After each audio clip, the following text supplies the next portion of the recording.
निपाणीसह शेजारील महाराष्ट्रातील विविध ठिकाणाहून 10 दुचाकी चोरणाऱ्या 2 चोरट्यांना अटक करून त्यांच्याकडून 5,53,000चा मुद्देमाल जप्त करण्यात आला।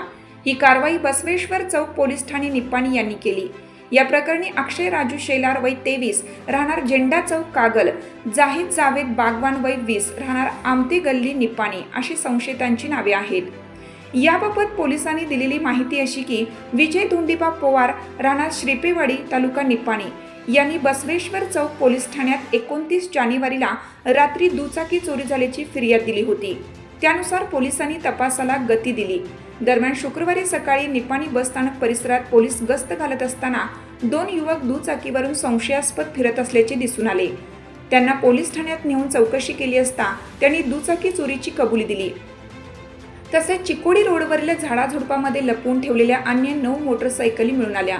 पोलिसांनी त्या सर्व 10 मोटरसायकली अंदाजे एकूण 5,53,000 रुपये किमतीच्या मोटरसायकली जप्त करण्यात आल्या आहेत। ही कारवाई जिल्हा पोलीस प्रमुख DYSP यांच्या मार्गदर्शनाखाली CPI BS तळवार, उपनिरीक्षक रमेश पवार, सहाय्यक फौजदार RG कुंभार, हवालदार MA तेरदाळ, Ramgonda Patil, MR Kamble, Rohan Madane, Prashant कुदरी, JP संगोडी, विनोद टक्कन्नावर यांनी कारवाई केली।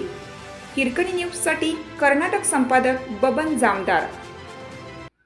चालू घडामोडींचे अपडेट्स जाणून घेण्यासाठी आपल्या हिरकणी न्यूज चॅनलला सबस्क्राईब जरूर करा, लाईक करा, कमेंट करा आणि शेअर करा। बेल आयकॉनवर प्रेस करा आणि नोटिफिकेशन्स मिळवा।